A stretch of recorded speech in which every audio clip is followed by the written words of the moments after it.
School का सबसे अगले और मोटा लड़का रातों रात चार्मिंग और हैंडसम लड़के में बदल जाता है। अब उसकी जिंदगी कैसे होगी, आइए जानते हैं इस एनिमे के अंदर। सीरीज की स्टार्टिंग में हमें एक लड़का दिखाया जाता है जो कि खुद से ही बातें कर रहा होता है। यार ये छत इतनी ज्यादा नीचे क्यों लग रही है और ये सिंक इतने नीचे कब से हो गया हो, ये लड़का कौन है। अब कहानी शुरू होती है जहाँ कुछ लोग एक लड़के को बुली कर रहे होते हैं और इस लड़के का नाम होता है पार्क यून सुक और ये हमारी कहानी का मेन कैरेक्टर भी है। और ये लोगों से बुली करते हुए उससे पैसे मांग रहे होते हैं। और इस टैटू वाले लड़के का नाम होता है टैंग सियोंग और ये पार्क यून सुक से कहता है, हाँ बे मोटी चमड़ी, आज तू मेरे लिए कितना पैसा लेकर आया।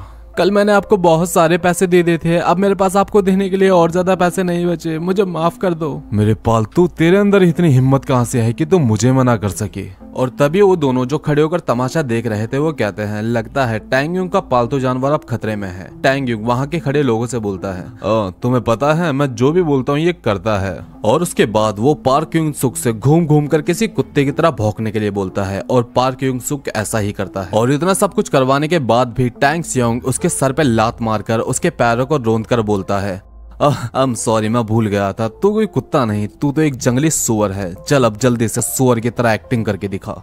और बेचारा पार्क यून सुक इतना ज्यादा डरा हुआ था कि अपनी सेल्फ रिस्पेक्ट की परवाह किए बिना ही जमीन पर घूम घूम कर किसी सुअर की तरह आवाजें निकालने लगा। तभी ग्रुप की एक लड़की कहती है, ओए जंगली सुअर, क्या तू मेरे स्कर्ट में झांकने की कोशिश कर रहा है। लेकिन पार्क यून सुक का ऐसा कोई इरादा नहीं था और फिर टैंग सियोंग उसे उसके बालों से उठाकर चेहरे पर बेरहमी से मुक्के मारने लगा और फिर उसे पीछे टॉयलेट की सीट के बीच में फेंक दिया और कहता है, सुन बे, तेरा इस दुनिया में कोई काम नहीं, जब तक तू मर नहीं जाता यूं ही रोज पिटता रहेगा। और पार्क यून सुक मन ही मन में कहता है, मैं मर क्यों नहीं जाता। उसके बाद हम पार्क हुन सुक के घर को देखते हैं जहां वह गुनगुनाते हुए पानी उबाल रहा होता है। तभी उसकी माँ, जिसका नाम शियोन हुई पार्क होता है, पीछे से आती है और कहती है, बेटा तुम्हारी आवाज तो कितनी प्यारी है, तुम्हें तो सिंगर बनना चाहिए, चलो तुम आराम करो, खाना मैं बना देती हूँ। उसके बाद खाना तैयार होता है और जैसे ही पार्क हुन सुक खाने को देखता है वह अपनी माँ के ऊपर गुस्सा हो जाता है और कहता है, मैंने आपको कितनी बार मना करा है कि मेरे खाने में अंडा मत डाला करो, अंडा खिला खिला के एकदम अंडे ऐसा कर दिया है, सारे के सारे लोग मुझे मोटा मोटा कहकर चढ़ाते हैं। और पार्क यून सुक की माँ से कहती है, ठीक है बेटा, अगली बार से नहीं डालूंगी, समझ गई मैं। और पार्क हुन सुक को खाना खाते वक्त टी सियोंग और उसके दोस्त याद आते हैं जो उसे स्कूल में बुली करते हैं। और पार्क हुन सुक अपनी माँ से कहता है, माँ मुझे इस स्कूल से ट्रांसफर चाहिए। ट्रांसफर? लेकिन क्यों, कुछ हुआ है क्या बेटा? नहीं, बस मेरे स्कूल में सब मुझसे ज्यादा स्मार्ट है और अच्छे मार्क्स लाना बहुत मुश्किल हो जाता है, बेकार मार्क्स लाने से अच्छा है कि मैं कहीं और ट्रांसफर ले लूं। और पार्क हुन सुक की मॉम बोलती है, बेटा तुम जानते हो ना कि हम यहाँ कितनी मुश्किल से सेटल हुए हैं, इतना सस्ता घर मिलना कितना मुश्किल होता है, और फिर तुम्हारे स्कूल और तुम्हारे दोस्तों का क्या। और पार्क हुन सुक कहता है, मेरे दोस्त, मेरे स्कूल, मॉम ना ही तो मेरे दोस्त अच्छे हैं और ना ही मेरा स्कूल। और दीवार पे मुक्का मारते हुए कहता है कि आपने मेरे लिए किया ही क्या है आज तक, और अपने रूम में चला जाता है। अगली सुबह वो अपने स्कूल के कॉरिडोर में चल रहा होता है, तभी वो एक लड़की से टकरा जाता है। अरे वो बैटरी, चार आंखें होने के बाद भी तुझे दिखाई नहीं देता क्या? लेकिन इसमें मेरी क्या गलती है, तुम्हें अपने फोन में देखकर चल रही थी और मुझसे टकरा गई। तभी पीछे से वो लड़की आती है जो टाई सियोंग के साथ उसे बुली कर रही थी। उसे देखकर पार्क योग सुंग उसे सॉरी बोल देता है। तभी पीछे से टाई सियोंग आकर उसे अपने जिम के कपड़े लाने का ऑर्डर देता है। और उसके बाद सब लोग ग्राउंड में फुटबॉल खेल रहे होते हैं और टाई सियोंग पार्क हुन सुक के फेस पर बॉल किक करता है, पर पार्क हुन सुक उस बॉल को डॉज कर लेता है। और तभी टाई सियोंग गुस्से में बोलता है, अबे ओए, तेरे को हटने के लिए मना किया था ना, तेरे चेहरे पर मारने की शर्त लगाई है हमने, अब तू मुझे हरवाना चाहता है। एक लड़की पीछे से ये सब करने के लिए मना करती है लेकिन उसकी बात कोई नहीं सुनता। तभी पीछे से एक लंबे बालों वाला लड़का आता है और पार्क हुन सुक की तरफ जोर से बॉल किक करता है और वो फुटबॉल पार्क हुन सुक के फेस पर इतनी जोर से लगती है कि पार्क हुन सुक का चश्मा गिर जाता है और वो दूर जाकर गिरता है। ये देखकर टैंग सियोंग इतना ज्यादा गुस्सा होता है और कहता है, अच्छा तो तुम्हारे लिए मेरी बॉल डॉज करना ज्यादा आसान है ना? तुमने पूरे स्कूल में मेरी बेइज्जती करवा दी। पार्क हुन सुक कुछ बोल पाता उससे पहले ही टैंग सियोंग उसके पेट में एक जोर से मुक्का मार देता है, जिससे कि पार्क हुन सुक जमीन पर गिर के तड़पने लगता है। फिर भी टैंग सियोंग पार्क हुन सुक को गिरबान से उठाकर उसके फेस पर मुक्के मारने लगता है। अबे भाई कितना हराम इंसान है यार। और तभी पीछे से पार्क हुन सुक की मॉम चिल्लाते हुए आती है, छोड़ दे मेरे बेटे को, बदमाश लड़के, छोड़ दे उसे। और ये कहते हुए टैंग सियोंग को मारने लगती है। ये देखकर सभी लोग पार्क का मजाक बनाने लगते हैं। अबे भाई कितना बच्चा इंसान है, अपनी मम्मी को बुला लिया है। अबे यार पार्क तो बच्चा निकला, देख अपनी मम्मी को बुला लिया। ये सुनकर पार्क हुन-सुक को बहुत एम्बैरेसिंग फील होता है और अपनी मॉम से चिल्लाते हुए कहता है, बस कीजिए मॉम, मेरी बेइज्जती मत करवाइए, और टैक्स योंग को सॉरी बोलता है। उसके बाद सीन पार्क के घर की तरफ शिफ्ट होता है और पार्क हुन-सुक की मॉम उसे पास बैठाकर बात करती है। पार्क कहता है, मॉम मैं आपसे कहना चाहता हूँ कि हाँ बेटा मैं समझ गई, तुम अपने ट्रांसफ़र की बात कहना चाहते हो।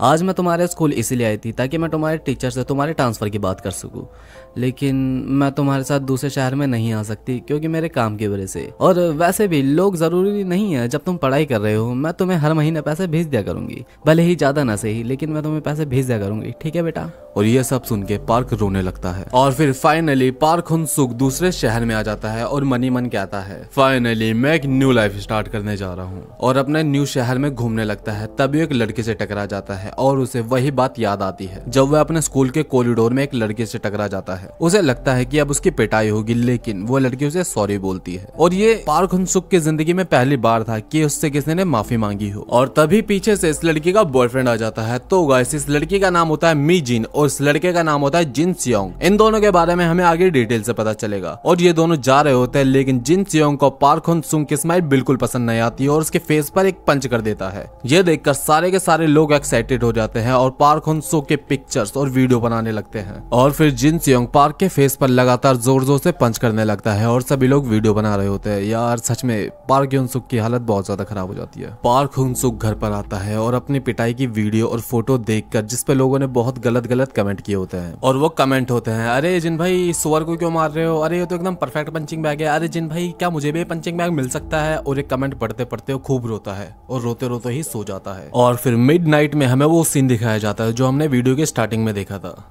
यार ये सीलिंग इतनी ज्यादा नीचे क्यों लग रही है और ये सिंक इतना नीचे कब से हो गया, ये लड़का कौन है। और वो हैरानी से पीछे मुड़कर देखता है जहां पार्क हुन-सुक सो रहा होता है और वो डर कर पुलिस को फोन लगाने के लिए अपना फोन उठाता है। तभी उसे वो फोटो दिखाई देती है जिसमें लोग उसका मजाक बना रहे होते हैं और उसे टी सियोंग की वही बात याद आती है जिसमें टी सियोंग कहता है, तो जब तक जिंदा रहेगा यूं ही पिटता रहेगा। और पार्क हुन-सुक ऐसी कई सारी कड़वी बातें सोचकर अपनी न्यू बॉडी के साथ न्यू लाइफ स्टार्ट करने का फैसला करता है।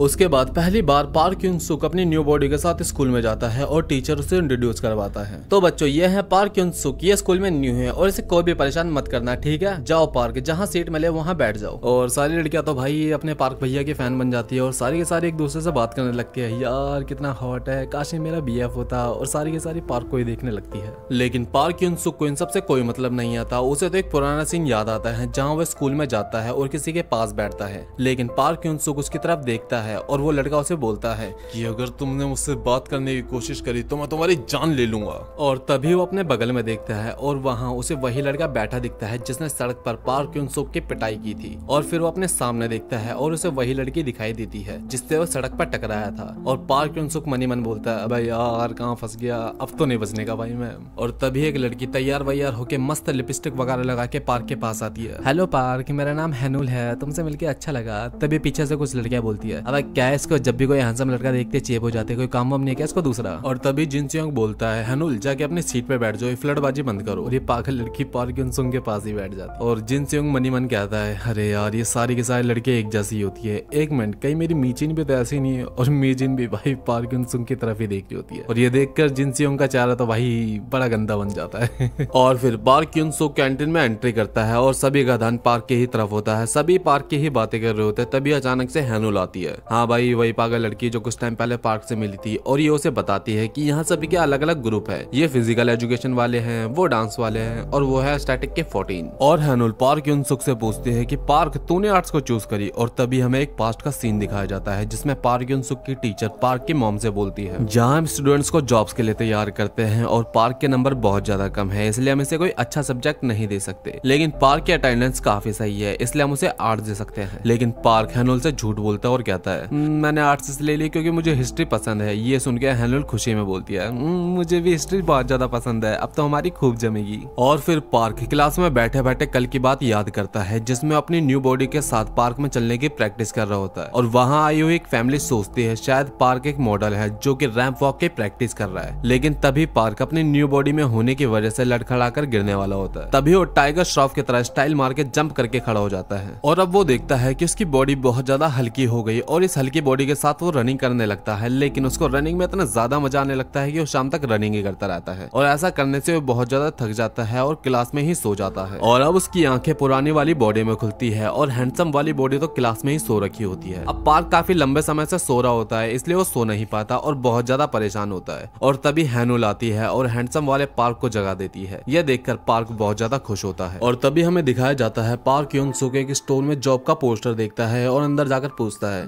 क्या अब भी यहाँ वैकेंसी है। और पार्क को देखकर स्टोर का मालिक बहुत ज्यादा खुश हो जाता है और मनी मन बोलता है इतना हैंडसम लड़का रखने से सारी लड़कियां यहीं आएगी, मेरे सेल्स बढ़ जाएगी और मैं बहुत जल्दी अमीर हो जाऊंगा। और स्टोर ओनर बोलता है तुम आज से ज्वाइन करोगे या कल से, तुम्हें जितनी सैलरी चाहिए मैं दूंगा, तुम बस ज्वाइन कर लो। और पार्क यून सुक बोलता है सर मुझे जॉब अपने लिए नहीं अपने एक फ्रेंड के लिए चाहिए थी। और ये सुनकर स्टोर ओनर भाई ही उदास हो जाता है। और फिर पार्क यून सुक अपनी पुरानी बॉडी में जॉब के लिए आता है, लेकिन स्टोर ओनर से मना कर देता और कहता है तुम तो स्टूडेंट हो, तुम्हें सिगरेट के नाम कैसे पता होंगे। लेकिन पार्क यून सुक बहुत जल्दी सारे के सारे सिगरेट्स के नाम बता देता है। और मनी मन कहता है हाँ स्कूल में सारे के सारे लोग सिगरेट मुझे से मंगाते थे, इसलिए मुझे सारी सिगरेट्स के नाम पता है। और फाइनली पार्क यून सुक को जॉब मिल जाती है और कहता है चलो मुझे फाइनली जॉब तो मिल गई, अब मैं खुद का खर्चा तो निकाल लूंगा। और एक पेपर निकालकर अपनी बॉडी के बारे में लिखने लगता है चलो देखते हैं, मेरी एक बॉडी जागती है तो दूसरी सो जाती है, दूसरी जागती है तो पहले सो जाती है, और एक बॉडी अपना आप नहीं जागती, उसे जगाना पड़ता है। और तभी पार्क की क्लास के कुछ स्टूडेंट आ जाते हैं और सिगरेट मांगने लगते हैं, लेकिन पार्क उन सुकून से उनके आईडी मांगता है और वो आईडी दिखाते हैं, लेकिन वो आईडी किसी और की लग रही होती है। और पार्क बोलता है सर ये आप नहीं लग रहे, ये कोई और है। और वो बोलता है अरे मैं ही हूँ, बस थोड़ा सा मोटा हो गया तेरी तरह। और पार्क बोलता है सॉरी सर, अगर मैंने आपको कुछ सामान दिया तो ओनर मुझे जॉब से निकाल देगा। और तभी पीछे से जिन सियोंग आता है और बोलता है अरे यार अगर यहाँ सामान नहीं मिल रहा तो कहीं और से ले लो। और तभी जिन सियोंग का ध्यान पार्क उन सुंग पर जाता है और वो स्टोर में जाकर बहुत सारा सामान ले आता है और बोलता है इसका बिल पे कर और मैं तुझे छोड़ दूंगा। लेकिन पार्क ऐसा करने से मना कर देता है और जिन सियोंग को बहुत ज्यादा गुस्सा आता है और वो पार्क उन सुक को मारने लगता है और बहुत ज्यादा मारता है और उसकी नेकेड पिक्चर भी ले लेता है। पार्क उन सुक रो रहा होता है, तभी उसकी मॉम का कॉल आता है, लेकिन पार्क उन सुक ये बोलकर फोन रख देता है कि मैं बहुत बिजी हूँ। और तभी हमें पार्क की मॉम दिखाई जाती है जो रात को काम कर रही होती है और एक आदमी उनसे पूछता है कि तुम इतने रात को काम क्यों कर रही हो। और तभी पार्क की मॉम बोलती है मेरा बेटा दूसरे शहर में पढ़ाई कर रहा है और मुझे उसकी पढ़ाई के लिए पैसों की जरूरत है, इसलिए मैं रात को काम करती हूँ। और अगली सुबह सारे पार्क की उस नेक्ड पिक्चर का मजाक बना रहे होते हैं और मजाक बनाते बनाते कहते हैं ये तो एकदम सुअर की तरह लग रहा है, इसको जन्म देने वाली इसकी माँ भी ऐसी होगी, अगर मुझे इसकी माँ मिल जाए तो मैं उसका भी यही हाल करूंगा जो मैंने इस मोटे का कराया। और पार्क हुन सुक उसकी मॉम के बारे में ऐसी बातें सुनकर गुस्से में आ जाता है और उस ग्रुप से कहता है तुम्हें इन सब के बीच में उसकी मॉम को नहीं लाना चाहिए। ये बोलते समय इस येलो बाल वाले लड़के का ध्यान भी पार्क पर होता है और ये येलो बाल वाला लड़का कौन है इसके बारे में हमें आगे पता चलेगा। पार्क हुन सुक की ये बात सुन के मीजिन का ध्यान भी उसी की तरफ जाता है। जिन सियोंग को ये पसंद नहीं आता और पार्क की तरफ एक पंच कर देता है, लेकिन पार्क हुन सुक उसके पंच को डॉच कर लेता है, जिसे देखकर सब हैरान हो जाते हैं क्योंकि पूरा स्कूल जानता है जिन सियोंग का पंच कितना ज्यादा फास्ट होता है। और पार्क हुन सुक अपने मन के अंदर बोलता है मैंने बचपन से इतने ज्यादा मार खाई है कि मुझे अपनी ओर आता हुआ हर एक पंच दिखाई देता है। पहले मेरा शरीर से डॉच नहीं कर पाता था क्योंकि मैं मोटा था, लेकिन अब मैं हर एक पंच को डॉच कर सकता हूँ। और जिन सियोंग के सारे पंचेस को डॉच कर रहा होता है और तभी उसे तै सियोंग की बात याद आती है जिसमें तै सियोंग कहता है अगर किसी को नॉकआउट करना है तो सीधा पेट में पंच मारो। और पार्क हुन सुक ऐसा ही करता है और एक ही पंच में जिन सियोंग को नॉकआउट कर देता है। वो लोग जो पहले उसकी पिटाई की वीडियो बना रहे थे अब उसकी जीत की वीडियो बना रहे होते हैं और ये बात पूरे स्कूल में फैल जाती है। और तभी हमें एक गैंग लीडर दिखाया जाता है और वो कहते हैं ओ भाई अब तो बॉस को भाई उठ गया, अब बेटा तो नहीं बचने का पार्क। और फिर नाइट में हम देखते हैं पार्क यून सुक अपने स्टोर पर होता है, तभी एक डरा हुआ लड़का स्टोर में आता है और बहुत शांति से एक सिगरेट का बॉक्स उठाता है और भाग जाता है। और ये देखकर पार्क उसका पीछा करता है और पार्क उसका पीछा करते करते एक गली में आ जाता है और उससे वहाँ वही पुलिस मिलते हैं जिन्होंने उसकी नेकेड पिक्चर ली थी। और वो उसकी नेकेड पिक्चर दिखाकर उसे बोलते हैं बेटा सुन, अगर तूने हमें और सिगरेट के पैकेट लाकर नहीं दिए तो हम ये पिक्चर इंटरनेट पर डाल देंगे। लेकिन आपने तो मना किया था कि आप ऐसा नहीं करोगे और मैंने आपका बिल भी पे कर दिया था। तभी इनमें से एक बदमाश लड़के को एक आइडिया आता है और बोलता है क्यों ना हम इन दोनों लूजर्स की फाइट कराए और देखते हैं कौन विनर बनता है। और उन दोनों की वीडियो बनाने लगते हैं और फिर ये डरा हुआ बच्चा पार्क उन-सुक को सॉरी बोलकर उसे मारने लगता है और वो बदमाश इसके खूब मजे ले रहे होते हैं। और तभी पीछे से बॉस को भाई आ जाता है। बॉस को भाई वही बंदा है जो हमें कुछ टाइम पहले अंधेरे में दिखाया गया था पार्क उन-सुक पर गुस्सा करते हुए। और बॉस को भाई इनमें से एक की कॉलर पकड़कर उसे उठा देता है और सब लोग बॉस को की शकल देखकर ही डर जाते हैं, जिससे हमें पता चलता है कि बॉस को भाई बहुत ज्यादा स्ट्रॉन्ग बंदा ही है। और वो बंदा बॉस को भाई से कहता है कि बॉस को भाई इस बार माफ कर दो, अगली बार से ऐसा नहीं करूंगा। और बॉस को भाई उनको भगा देता है और अपना पार्क उन-सुक तो यार बॉस को भाई का दीवाना हो जाता है। और अगली सुबह पार्क उन-सुक स्कूल में लोगों से बॉस्को के बारे में पूछ रहा होता है। हाँ बॉस्को, अच्छा बॉस्को, हाँ बॉस्को का असली नाम पार्क उन-ताई है और वो नकलहेड गैंग का लीडर भी है। तभी पीछे से वही बुली आ जाता है जिन्हें बॉस्को ने मार के भगाया था। सारी बातें तुम ही कर लोगी क्या, हमें भी पार्क से दोस्ती करनी है। और तभी पीछे से बॉस्को भाई की गैंग की एंट्री होती है। बॉस्को भाई पार्क की तरफ आता है लेकिन वो सारे के सारे बुली बॉस्को से डरकर भाग जाते हैं। और बॉस्को पार्क से कहता है तुम्हें भगवान ने इतनी अच्छी शक्ल दी है लेकिन तुम इतने गंदे काम क्यों करते हो। और मैं आपको क्लियर कर दूं, बॉस्को को ऐसा इसलिए लग रहा होता है क्योंकि पार्क उन-सुक भी बुलीज के साथ था और बॉस्को को लगता है कि पार्क उन-सुक भी एक बुली है। और बॉस्को भाई पार्क उन-सुक के कंधे को बहुत जोर से ग्रैब कर लेता है जिससे पार्क उन-सुक को बहुत ज्यादा दर्द हो रहा होता है। और क्लास के सारे बच्चे बोल रहे होते हैं कि अब नहीं बचने का ये पार्क उन-सुक, बॉस्को की पकड़ बहुत ज्यादा मजबूत है, उसकी पकड़ से कैसे निकलेगा अब ये। और पार्क उन-सुक को गुस्सा आ जाता है और ये बोलकर बॉस्को का हाथ हटाने लगता है। मुझे लगता था मैं तुम्हें जानता हूँ लेकिन तुम वैसे बिल्कुल नहीं हो जिससे मैं जानता हूँ। और बॉस्को का हाथ हटा देता है जो सच मायने में पूरी स्कूल को हैरान कर देने वाला था। तभी बॉस्को को एक लड़का आता है और लड़ाई को आगे बढ़ने से रोक देता है। और बॉस्को की गैंग का एक लड़का बोलता है कि तूने क्यों रोका, बॉस को आज उसे धूल चटा देता। अगर बेटा मैं नहीं रोकता तो आज बॉस को धूल चाट रहा होता। और हम बॉस्को के हाथ पर देखते हैं जिसपे पार्क उन-सुक के पकड़ का निशान होता है। पार्क उन-सुक को इतना ज्यादा स्ट्रॉन्ग देखकर बुलीज उससे दोस्ती करने के लिए बोलते हैं और अपना पार्क उन-सुक होता है भाई एकदम भोला बच्चा जिसे कभी किसी ने दोस्ती के लिए नहीं बोला था। और दोस्ती का ऑफर सुनकर वो खुश हो जाता है और हाँ कर देता है। और वो सारे पार्क को अपनी नाइट पार्टी पर बुलाते हैं जिसमें पार्क हाँ कर देता है। और वो वहाँ जाता है और देखता है सब स्मोक कर रहे होते हैं, ड्रिंक कर रहे होते हैं और यहाँ वहाँ की बातें कर रहे होते हैं। फिर जिन सियोंग आता है और पार्क को देखकर गुस्सा करता है और कहता है ये यहाँ क्या कर रहा है, अरे चिल कर यार, इसे हमने यहाँ इनवाइट करा है। तभी ये लोग पार्क से पूछते हैं कि तुम यहाँ किसके साथ रहते हो। दरअसल मैं यहाँ अपने एक दोस्त के साथ रहता हूँ जिसने किसी वजह से कॉलेज ड्रॉप कर दिया और वो दिन में सोता है और रात को काम करता है। ये सुनकर वो सारे डर जाते हैं और सोचते हैं शायद ये किसी बड़े गैंगस्टर के साथ रहता है। फिर पार्क जिन सियोंग से पूछता है कि तुम और मीजिन कब से डेट कर रहे हो। और तभी हैनुल बोलती है अरे पागल, ये डेट वगैरह नहीं कर रहे। लेकिन जिन सियोंग और मीजिन तो साथ में कितने प्यारे लगते हैं। ये सुन के भाई जिन तो एकदम खुश हो जाता है और पार्क के साथ बहुत ही ज्यादा फ्रैंक हो जाता है। अरे यार पार्क तो कितना बढ़िया इंसान है, तू सच में बहुत बढ़िया इंसान है, हमने खामखा लड़ाई करी, हमने खामखा ही लड़ाई करी। ये बोलते बोलते वो तो फ्लैट हो जाता है। और बाकी लोग बोलते हैं अगर पार्क उन-सुक और जिन सियोंग हमारे साथ हो जाए तो हम बहुत ज्यादा स्ट्रॉन्ग हो जाएंगे।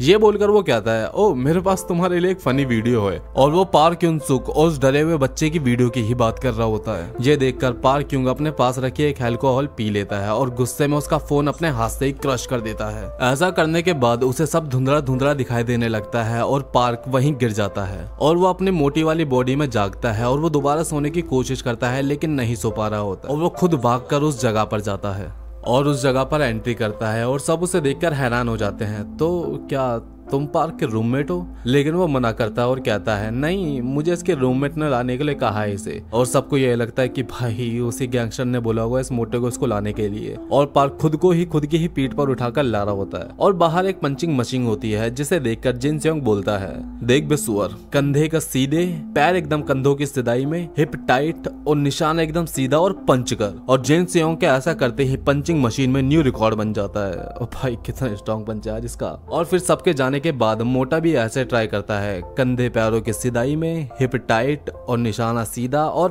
पंच। लेकिन हम देखते हैं कि पार्क का निशाना मिस हो जाता है और पीछे से बॉस्को भाई उसे देख रहा होता है। और जब वो पंचिंग मशीन के पास जाता है तो देखता है पंचिंग मशीन में क्रैक आ जाता है। भाई इतना ज्यादा स्ट्रॉन्ग हो गया मोटा। और फिर हैनुल स्कूल में पार्क से पूछती है पार्क तुम ठीक तो हो ना? और पार्क बोलता है अरे हाँ मैं ठीक हूँ, मुझे क्या होगा, वो कल थोड़ी सी ज्यादा हो गई थी। फिर पार्क को कैंटीन में वही लड़का दिखाई देता है जिसके साथ पार्क खाना खाता है और सबको जेलसी फील होती है। फिर हम पार्क के घर का सीन देखते हैं जहाँ मोटा वाला पार्क सो रहा होता है और उसकी मॉम अचानक से आती है और मन ही मन में सोचती है कि पार्क सो रहा है तो स्कूल नहीं गया, इसका मतलब पार्क आज। और फिर पीछे से हैंडसम वाला पार्क आता है और गलती से उसकी मॉम को मॉम बोल देता है। और पार्क युनसुक की मॉम हैरानी में सोचती है आखिर ये कौन है, क्योंकि उन्हें नहीं पता होता ये उन्हीं का बेटा है जो कि हैंडसम बन चुका है। ओह सॉरी, आप पार्क की मॉम लगती है, पार्क अक्सर आपकी बातें किया करता था। ओह अच्छा, लेकिन बेटा तुम कौन हो? मैं पार्क का दोस्त हूँ। और ये सुनकर वो पार्क को जगाने के लिए जाते हैं, लेकिन हैंडसम वाला पार्क उन्हें मना कर देता है। रहने दो आंटी, दरअसल वो नाइट की शिफ्ट करता है और सुबह के टाइम सोता है। और ये सुनकर पार्क की मॉम अपने मन में सोचती है, ओह अच्छा, तो मेरा बेटा इतना बड़ा हो गया कि अब जॉब करने लगा है। और ये सोचकर बहुत ज्यादा प्राउड फील करती है। और पार्क कहता है, हाँ आंटी, हम दोनों एक साथ रहते हैं, इससे हमारा रेंट भी हाफ हाफ हो जाता है। और पार्क की मॉम पार्क युनसुक से बोलती है, क्या बेटा हम कहीं बाहर चल सकते हैं? मुझे तुम्हें इससे जानने का थोड़ा मौका भी मिल जाएगा। और फिर वो दोनों एक कैफे में आते हैं जहाँ वही लड़का काम कर रहा होता है जिसने बॉस को और पार्क की लड़ाई बीच में रोकी थी। और पार्क की मॉम कहती है, क्या तुम अक्सर ऐसी जगहों पे आते रहते हो? नहीं, मैं बस कभी कभार आता हूँ क्योंकि यहाँ के प्राइस काफी रीजनेबल है। और पार्क की मॉम वहाँ के प्राइस देखती है जो कि थोड़ी बहुत हाई होते हैं और कहती है, एक कॉफी के हिसाब से कुछ ज्यादा हाई प्राइस नहीं है। आप टेंशन मत लीजिए, बिल मैं पे करूंगा। और वो फिर कॉफी पीते हैं। वाओ, ये कॉफी तो सच में बहुत टेस्टी है, मैंने तो हमेशा घर की कॉफी पी है। ओह सॉरी, बातों बातों में मैं तो तुमसे तुम्हारा नाम पूछना ही भूल गई। तुम्हारा नाम क्या है? मेरा नाम भी पार्क युनसुक है। ओह सच में? पार्क ने मुझे कभी तुम्हारे बारे में बताया नहीं कि उसका इतना अच्छा दोस्त भी है। क्या तुम जानते हो, मेरे पार्क की आवाज बहुत ज्यादा अच्छी है, मैं हमेशा उसे सिंगर बनने के लिए कहती हूँ। और तभी पीछे से बॉस को भाई आ जाते हैं और वहाँ बैठ जाते हैं। पार्क की मॉम कहती है, उसके पहले वाले स्कूल में सब लोग उसे बहुत ज्यादा बुली करते थे, मैं अपने काम में बिजी रहती थी और कभी ध्यान नहीं दिया। और रोते हुए कहती है, मैं एक बहुत ज्यादा बुरी मॉम हूँ। और पार्क अपने मन में कहता है, नहीं मॉम, अब दुनिया की सबसे बेस्ट मॉम है। और फिर बोलता है, आंटी आप फिक्र मत कीजिए, यहाँ पार्क के बहुत अच्छे दोस्त बन गए हैं और मैं भी तो पार्क के साथ हूँ। और बॉस को ये सुन के गुस्से में आ जाता है, इसके सारे दोस्त पार्क को इतना बुली करते हैं और ये उसकी मॉम से झूठ बोल रहा है। और अपने हाथ में रखा गिलास अपने हाथ में ही क्रश कर देता है। पार्क उसकी मॉम बाहर जाने के लिए वेटर को बुलाते हैं और वेटर से उसकी मॉम बोलती है, बेटा क्या मैं वो खाली पड़ा हुआ कार्डबोर्ड ले सकती हूँ? और कार्डबोर्ड को बांधते हुए पार्क से कहती है, बेटा ये मेरी साइड जॉब है, इससे मुझे कुछ एक्स्ट्रा पैसे मिल जाते हैं ताकि पार्क को स्टडी करने में कोई दिक्कत ना आए। ओ भाई सल्यूट है आंटी जी को यार, सल्यूट है, कितनी मेहनत करती है। और वो पार्क को कॉफी के पैसे देती है, लेकिन पार्क मना करता है, लेकिन वो फिर भी जबरदस्ती पैसे देकर बोलती है, बेटा पार्क के साथ हमेशा रहना, पार्क को तुम्हारी जरूरत है। और ये देखकर बॉस को भाई गुस्से में आ जाता है और वो दूसरा गिलास भी क्रश कर देता है। और फिर पार्क की मॉम चली जाती है और पार्क युनसुक उन्हें बस इमोशनल आंखों से देखता रह जाता है। तभी पीछे से बॉस को भाई आता है, हे साइड में आ, तुझसे कुछ हिसाब क्लियर करना है। और दोनों एक खाली जगह में आमने सामने खड़े होते हैं और बॉस को भाई कहता है, चल अब अपना ब्लेजर उतार। बॉस को भाई क्या करना चाहते हैं यार। और हम देखते हैं बॉस को अपने फाइटिंग स्टांस में आकर पार्क को एक पंच कर देता है, लेकिन पार्क उस पंच को डॉज कर लेता है। इसने मेरा पंच डॉज कर लिया, ये कोई मामूली बंदा नहीं है। तुम ऐसा क्यों कर रहे हो, मैंने तुम्हारा बिगाड़ा क्या है? और बॉस को वो पैसे मांगता है जो अभी पार्क को मिले थे। दरअसल गाइस मैं आपको क्लियर कर दूं, बॉस को भाई ऐसा इसलिए कह रहा होता है क्योंकि उसे लगता है कि पार्क ने वो पैसे धमकी देकर मांगे हैं और वो पैसे उस मोटे पार्क को देकर इंसाफ करेगा। मुझे वो पैसे दे जो उस औरत ने तुझे दिए। अच्छा तो ये मुझ पे नजर बनाए रखे था। और पार्क को लगता है कि बॉस को भाई उसे लूटना चाहता है और अपने मन में बोलता है, तो बॉस को बिल्कुल वैसा नहीं है जैसा मैंने सोचा था, ये भी बाकियों की तरह ही है। और पार्क चिल्लाकर बोलता है, मैं तुझे वो पैसे कभी नहीं देने वाला। और तभी दोनों में लड़ाई शुरू हो जाती है। बॉस को भाई पार्क के पैर पर मारता है, लेकिन पार्क जंप करके उससे बच जाता है। बॉस को उसके चेस्ट पर किक करने की कोशिश करता है, लेकिन पार्क बैक फ्लिक मार के उससे भी बच जाता है। तभी पार्क को तैसियोंग की बात याद आती है, सीधा पेट में पंच मारो और बंदा नॉकआउट। पार्क बॉस को के पेट में पंच मारता है, लेकिन हम देखते हैं बॉस को अपनी नी लगाकर उस पंच से बच जाता है। और पार्क सोचता है, यार अब भला मुझे क्या करना पड़ेगा इस बॉस को हराने के लिए, इससे ज्यादा मैं क्या कर सकता हूँ। और उसे जी सियोंग की सिखाई गई बात याद आती है, पैरों को शोल्डर के बराबर रखो, पैरों को ग्राउंड से जोड़ो, सीधा सामने टारगेट के और पंच करो। पार्क बॉस को भाई के सीधा फेस पे पंच करता है और हम देखते हैं बॉस को भाई उसे डॉच कर देता है। तभी हम देखते हैं बॉस को का टीममेट उसे ढूंढता हुआ आता है और वो देखता है वहाँ कोई खड़ा होता है और वो बंदा पार्क युनसुक होता है। तभी हमें एक फ्लैशबैक दिखाया जाता है, बॉस को ने पार्क का पंच तो डॉच कर लिया, लेकिन पार्क तेजी से मूव करके अपनी एल्बो को बॉस के फेस पे मार देता है, जिससे बॉस को वहीं नॉकआउट हो जाता है। और बॉस को कहता है, पार्क बिन जो। तो हाँ गाइस, इस बंदे का नाम पार्क बिन जो है से कहता है, मैं हार गया। और पार्क बिन जो कहता है, नहीं तुम नहीं हार सकते और ना ही हमारी बरनकल गैंग हार सकती है। तभी सीन शिफ्ट होता है पार्क के स्टोर की तरफ, जहाँ बॉस को आता है और अपना सामान लेता है और पार्क से कहता है, मुझे माफ कर दो, मैं तुम्हारे पैसे नहीं बचा पाया।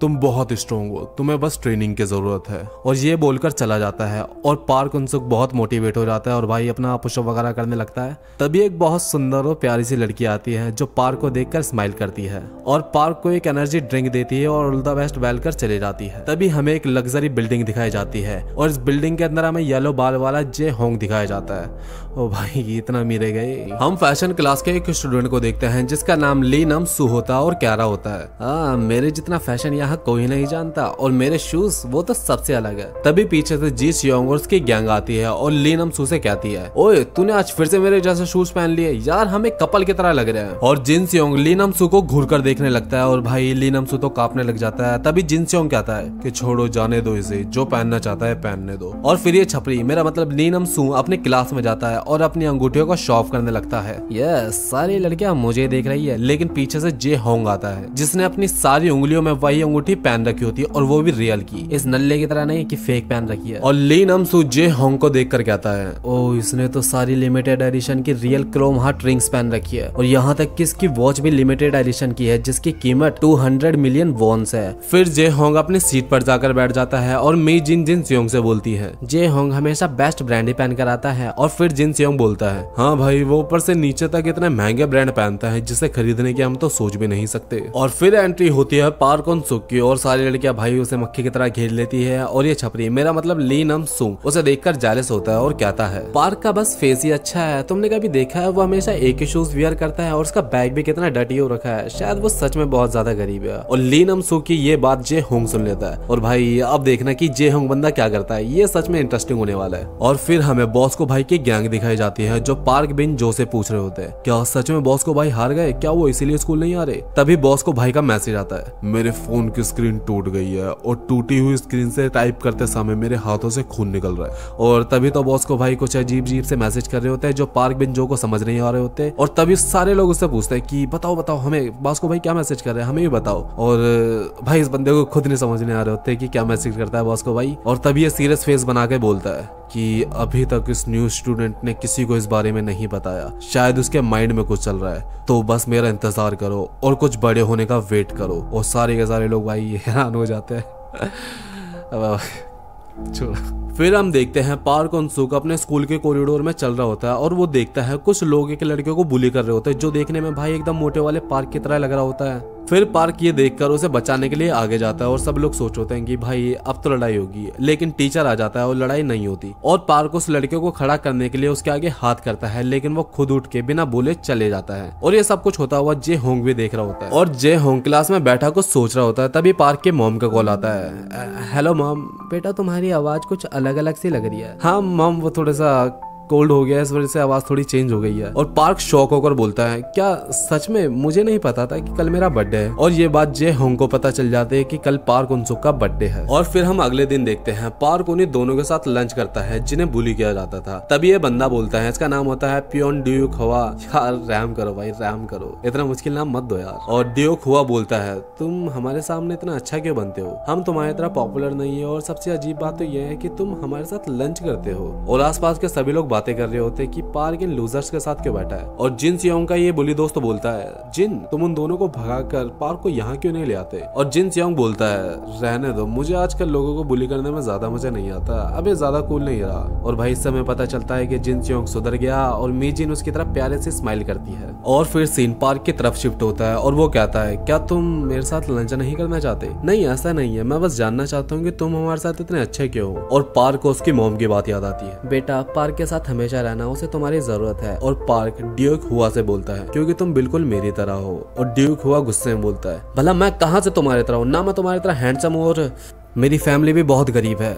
हाँ मेरी भी, पार्क बोलता है। और जे होंग ये बातें सुन रहा होता है। और फिर शाम के समय बड़ नकल गैंग के ये बंदे पार्क का स्कूल के बाहर इंतजार कर रहे होते हैं और बोलते हैं, बॉस को भाई पता नहीं कब तक एक्शन लेंगे, हम बड़ नकल गैंग के ऐसे बेइज्जती नहीं करवा सकते, हमें ही इस न्यू स्टूडेंट को सबक सिखाना होगा। फिर हम देखते हैं रास्ते में पार्क को कोई रोकता है और वो बंदा जे होंग होता है और वो उसके सामने एक बैग रखता है जिसके ऊपर हैप्पी बर्थडे लिखा होता है। हे तुम्हें कैसे पता कि आज मेरा बर्थडे है? लेकिन हमारा जे होंग भाई तो हमेशा की तरह कुछ नहीं बोलता और चुपचाप अपनी अपनी कार में बैठ के चले जाता है। और गाड़ी जाने के बाद हम देखते हैं वह 15-20 बैग और होते हैं जिनके अंदर लग्जरी क्लोथ्स, शूज, वॉचेस होती है। और हम देखते हैं किसी ने बर्नकल गैंग के तो पहले से ही बैंड बजा दी और ये बर्नकल गैंग के बंदे बोल रहे होते हैं हम उस येलो बालों वाले लड़के को छोड़ेंगे नहीं। इसका मतलब ये होता है कि जे होंग ने इनकी पिटाई की है। और इस समय पता चलता है कि जे होंग दिल का अच्छा तो है ही, साथ में भाई बंदा काफी स्ट्रॉन्ग भी है। और अगली सुबह हम देखते हैं कि ये छपरी, मेरा मतलब ली नम सूंग, प्लान बना रहा होता है। तो याद रखना जैसे ही पार्क क्लास में आएगा हमें उसके कपड़ों के ब्रांड के बारे में पूछना है और सभी लड़कियों के सामने उसकी बेइज्जती हो जाएगी। तभी पार्क क्लास में एंटर होता है और ये छपरी उसकी बेइज्जती करने के लिए तैयार हो रहा होता है। और वो देखता है हमारा पार्क तो भाई ऊपर से नीचे तक लग्जरी ब्रांड्स पहने होता है, बेलमैन का कोट, गिवेंची का रूड व्हीलर का बैग, वैलेंटाइन के शूज और ऊपर से नीचे तक लग्जरी क्लोथ्स पहन रखे होते हैं। और ये देखकर ये छपरी हैरान हो जाता है और सब पूछते हैं कि ये तुम्हें किसने दिया, ये तुमने कहाँ से खरीदे? अरे नहीं नहीं ये सब तो,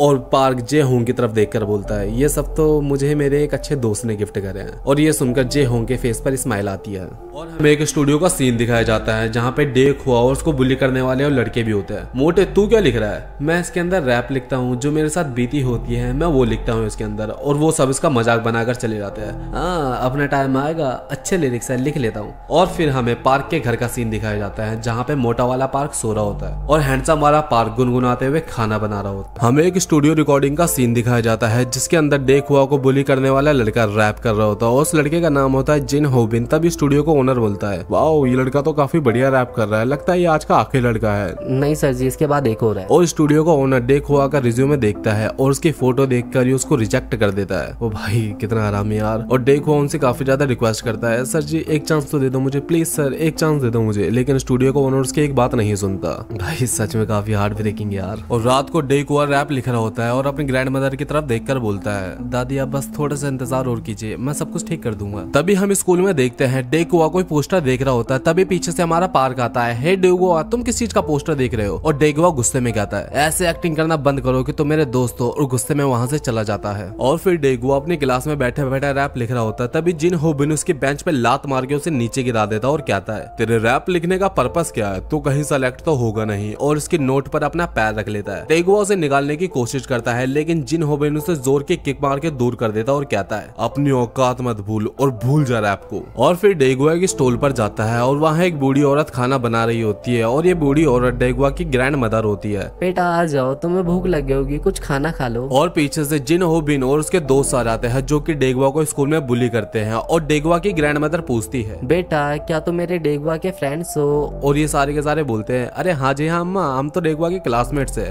हाँ तुम्हें भूख तो जरूर लगी होगी ना, आओ कुछ खा लो। और ये सारे के सारे बेशर्मों की तरह खाने लगते हैं। और ये देखकर डे हुआ को बहुत गुस्सा आता है लेकिन बेचारा क्या ही कर पाता। और वो खाते टाइम एक दूसरे की तरफ देखकर पूछते हैं क्या क्या इसका हमें कोई बिल भी देना होगा? अरे छोड़ ना ये डे हुआ की दादी है, तुम बस खाते जाओ। और डे हुआ की दादी से बार बार रिफिल करवाते रहते हैं अपनी थाली को। और दादी उन्हें पेट भर के खाना खिलाने के बाद खाना पैक भी करके देती है। यार सच में बड़ी अच्छी दादी है। लेकिन वो आगे चलकर खाना डस्टबिन में फेंक देते हैं। भाई कितने बुरे इंसान है यार। और इतना सब खाने के बाद भी बुली क्लास के ब्लैक बोर्ड पर लिख देते हैं डे हुआ की फैमिली का फूड स्टॉल बहुत बेकार है, बहुत बेकार खाना मिलता है, कभी मत जाना वहाँ पे। और वो डे हुआ को मारते मारते स्कूल की कैंटीन तक ले जाते हैं जहाँ पार्क उनसुक उसको देख लेता है और जिन होबिन के पास जाकर बोलता है छोड़ दो उसे अकेला, तुमने बहुत कर लिया उसके साथ। और जिन होबिन बोलता है क्या तुम दोनों मुझसे पंगा लेना चाहते हो दोनों? और पार्क अपने बगल में देखता है जहाँ जे होंग भी उसके साथ खड़ा होता है। तभी पीछे से जिन सियोंग आता है हाँ बे क्या तुम दोनों अकेले अकेले हीरो बनना चाहते हो? हाँ पहले जिन संग और पार्क संग की काफी ज्यादा लड़ाई हुई थी लेकिन अब दोनों दोस्त थे और साथ में खड़े हैं। अब स्कूल के 3 खतरनाक लड़के एक साथ खड़े हैं। और तभी एंट्री होती है हमारे बॉस को भाई की गैंग की। और बॉस को भाई पार्क बिन जो को अपना फोन देते हुए बोलता है भाई पकड़ ले यार, पिछली बार लड़ाई में टूट गया था, बहुत खर्चा हुआ इसके अंदर।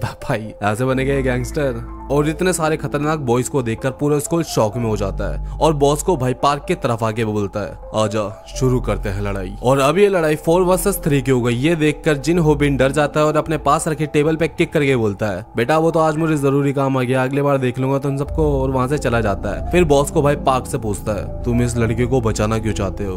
वो इस लड़के को बहुत बुरी तरह बुली कर रहे थे, ये मुझसे देखा नहीं गया। और बॉस को भाई गुस्से में कहता है तुझे इतना बुरा लगता है तो उस मोटे लड़के को इतना बुली क्यों करता है? तूने उसके पैसे भी ले लिए। और ये बोलकर अपने फाइटिंग स्टांस में आ जाता है। नहीं नहीं बॉस को भाई मैंने ऐसा बिल्कुल नहीं करा, मैं तो उसे बिल्कुल परेशान नहीं करता। और फिर पार्क बिन जो बॉस को रोककर बोलता है बॉस को भाई आज रहने दो, आज काफी लोग देख रहे हैं, इसे कभी अगली बार सबक सिखा देंगे, आज छोड़ दो। क्योंकि वो जानता था पार्क बॉस को से ज्यादा स्ट्रॉन्ग है और अगर लड़ाई हुई तो बॉस उसको की पूरे स्कूल के सामने बेइज्जती हो जाती। और मी जिन ये देखकर बहुत ज्यादा खुश होती है कि जिन सेयोंग ने अच्छे बॉयफ्रेंड की तरह उसकी बात मान ली और लड़ाई नहीं करी। और सारी लड़कियां पार्क के पास आकर बोलती है, वाह तुम कितने ज्यादा अच्छे हो, तुमने बूढ़ी लड़की को बचा लिया, तुम तो स्कूल के हीरो हो। और ऐसे करके बहुत ज्यादा तारीफ करने लगती है। और फिर पार्क डेगुआ के पास जाकर पूछता है, क्या तुम ठीक हो? लेकिन डेगुआ बिना बोले ही चले जाता है। और पार्क को डेगुआ के पास एक फॉर्म मिलता है जो कि फेस्टिवल फंक्शन में पार्टिसिपेट करने का फॉर्म होता है। इससे पार्क को पता चलता है कि डेगुआ भी फेस्टिवल फंक्शन में पार्टिसिपेट करना चाहता है। और फिर अगले दिन पार्क डेगुआ का इंतजार कर रहा होता है ताकि उसे वो फेस्टिवल का फॉर्म दे सके। लेकिन डेगुआ पार्क को बहुत भला बुला बोल देता है, बस करो, तुम बस पॉपुलर होने के लिए मेरा यूज कर रहे हो ताकि सब लोग तुम्हें अच्छा समझे, प्लीज मेरा पीछा छोड़ दो। और फिर हम एक क्लास का सीन देखते हैं जहाँ कुछ लोग होबिन से पूछ रहे होते हैं,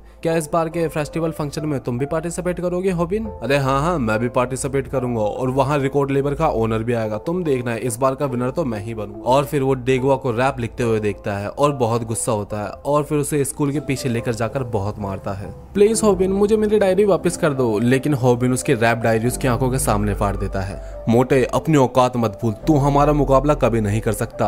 और वो डेगुआ को डिमोटिवेट करके वहां से चले जाते हैं। और फिर क्लास में एक लड़की पार्क से पूछती है, हंस तुम आज रात को क्या कर रहे हो? ओ मुझे वोकल क्लास के स्टूडेंट से लड़ाई करने के लिए पनिशमेंट मिली है, मुझे पूरी क्लास की सफाई करनी होगी। और तभी पार्क की नजर उस पोस्टर पर जाती है जो कि डेगुआ भी देख रहा होता है। ये पोस्टर किस चीज का है? ये फेस्टिवल फंक्शन का पोस्टर है। तभी ये लड़की बोलती है, हे हुनसुक तुम्हें भी इसमें हिस्सा लेना चाहिए, तुम पक्का फर्स्ट प्राइज लेकर आओगे। और फिर पार्क को यही बात बार बार याद आने लगती है, तुम्हें भी इसमें हिस्सा लेना चाहिए, तुम पक्का फर्स्ट प्राइज लेकर आओगे। और पार्क सोचता है, मेरी पहले वाली बॉडी में मुझे कोई नहीं सुनना चाहता था, चाहे मैं कितने भी अच्छा गाता हूँ। और डेगुआ को याद करता है और कहता है, जब भी मैं दुखी होता था मैं गाना गाता था। और फिर गाना गाने लगता है। और डेगुआ जिसने अपनी सारी उम्मीदें छोड़ दी थी अपने रैप डायरी के फटे हुए पन्ने उठाने लगता है। तभी उसे एक सॉन्ग सुनाई दे रहा होता है जो कि पार्क हुनसुक गा रहा होता है। और भाई कसम से बहुत प्यारा गाना गा रहा होता है। ये सुनकर डेगुआ सोचता है कि ये इतनी प्यारी आवाज किसकी है, ये गाना कौन गा रहा है? और उस आवाज का पीछा करने लगता है। तभी वो पीछा करते करते पार्क हुनसुक की क्लास में एंटर करता है और ये देखता है कि ये गाना और कोई नहीं पार्क हुनसुक गा रहा होता है। हाँ भाई वही बंदा जो उससे इतने टाइम से दोस्ती करना चाह रहा होता है। और डेगुआ रोते रोते अपनी गलती मानता है और कहता है, क्या तुम मेरे साथ फेस्टिवल फंक्शन में पार्टिसिपेट करना चाहोगे?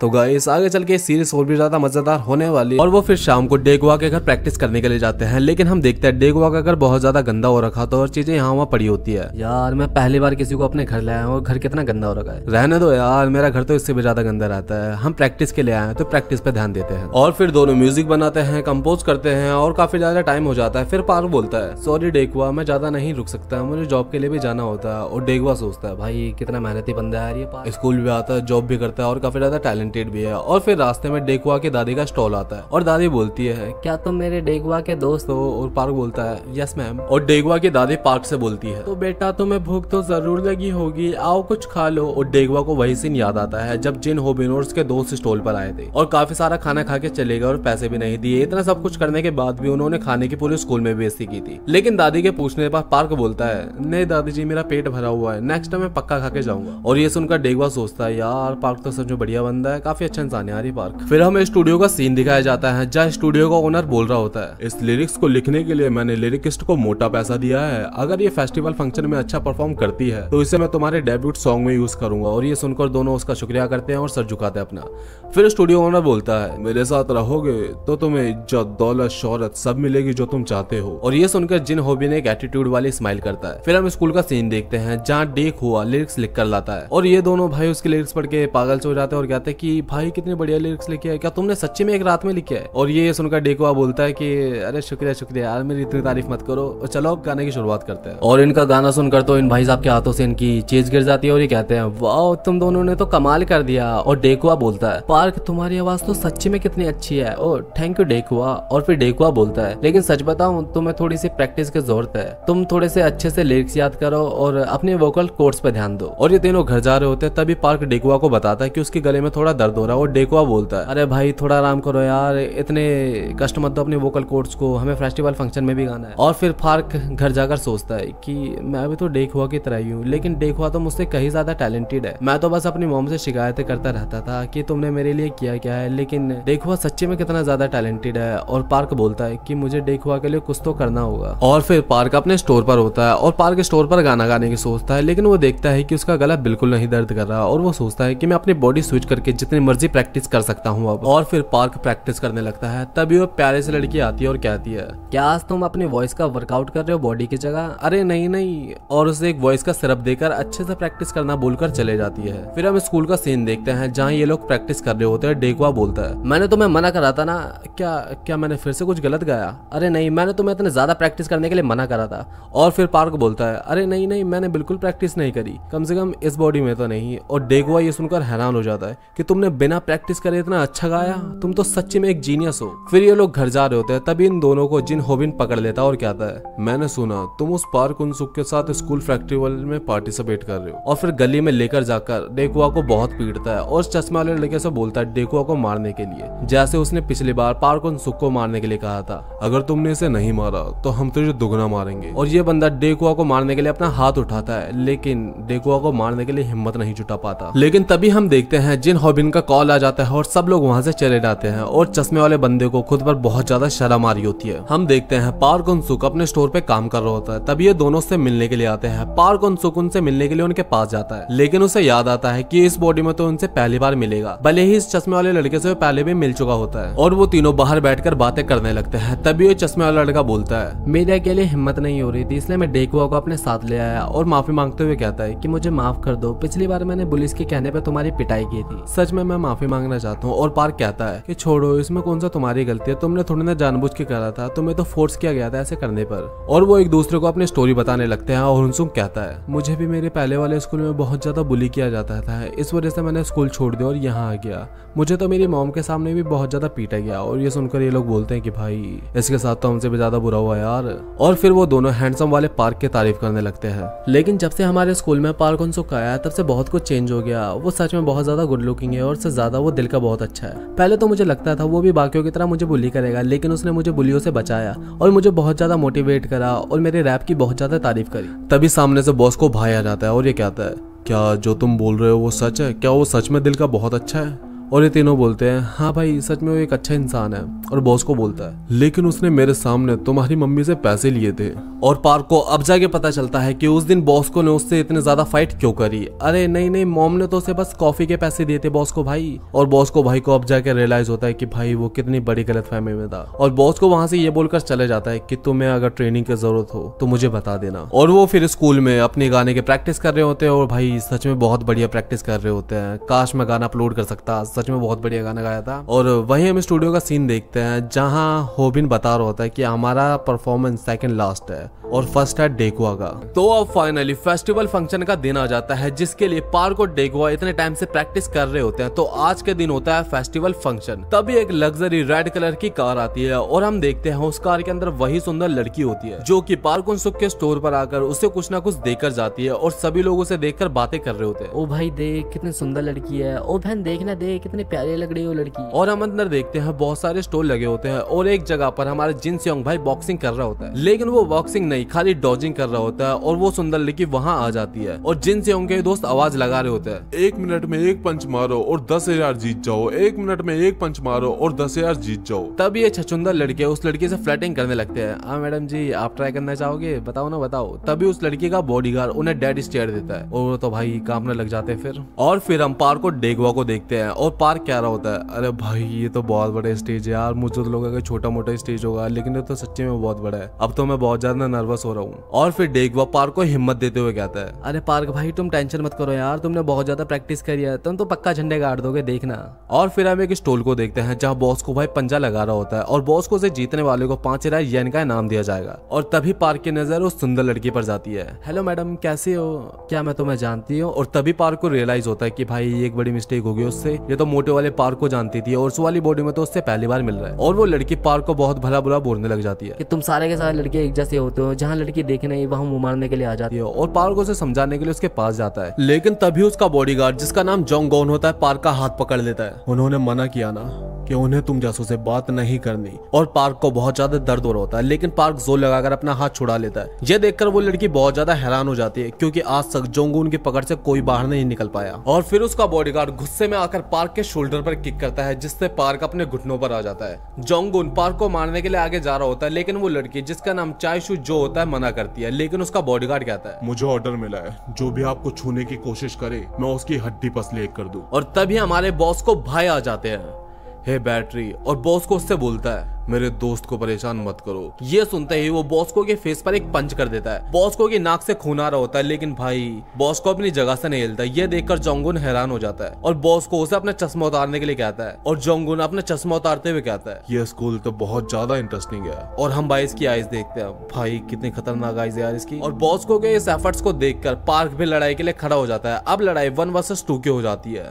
फाइट होने जा रही होती है, लेकिन लड़की अपने बॉडीगार्ड को खींचकर लेके चले जाती है और लड़ाई नहीं होती। और फिर हम बैक स्टेज देखते हैं जहां जे होंग उनके लिए बहुत ज्यादा फैशनेबल क्लोथ बनाकर लाया होता है और वो जे होंग का शुक्रिया कर रहे होते हैं। तभी पीछे से जिन होबिन आता है और कहता है हेलो लूजर्स, अब मैं तुम्हें दिखाता हूँ कि असली परफॉर्मेंस किसे कहते हैं, ध्यान से मुझे देखना। और स्टेज पर चला जाता है क्योंकि परफॉर्मेंस की बारी उसकी थी। और जिन होबिन बहुत बढ़िया और बहुत कॉन्फिडेंस के साथ अपनी परफॉर्मेंस देता है। सारे लोग उसे सुनते हैं और तालियां बजा रहे होते हैं। तभी पार्क हुन-सुक नर्वस होकर बोलता है यार ये तो बहुत बढ़िया परफॉर्मेंस दे रहा है, मैं क्या करूंगा, मुझे बिल्कुल समझ भी नहीं आ रहा। और डेकवा बोलता है बस उसे याद करो जिससे तुम सबसे ज्यादा प्यार करते हो, जिससे मैं सबसे ज्यादा प्यार करता हूँ। और फिर जिन होबिन अपनी शानदार परफॉर्मेंस देकर नीचे आता है और कहता है कि हमारी परफॉर्मेंस ने तो आग लगा दे बेटा, अब तुम्हारी परफॉर्मेंस की बारी है। और डेकवा बोलता है हाँ हाँ देख लेना, हम भी इससे ज्यादा आग लगा देंगे। और ये देखकर जिन होबिन गुस्सा हो जाता है और कहता है कि भाई तू ज्यादा ही फ्रैंक नहीं हो ना मेरे साथ। और डेकवा के पेट में एक पंच मार देता है। पार्क के देखकर बहुत ज्यादा गुस्सा होता है, लेकिन डेकवा उसे शांत करते हुए कहता है कि रहने दो, इसे हम अपनी परफॉर्मेंस से जवाब देंगे।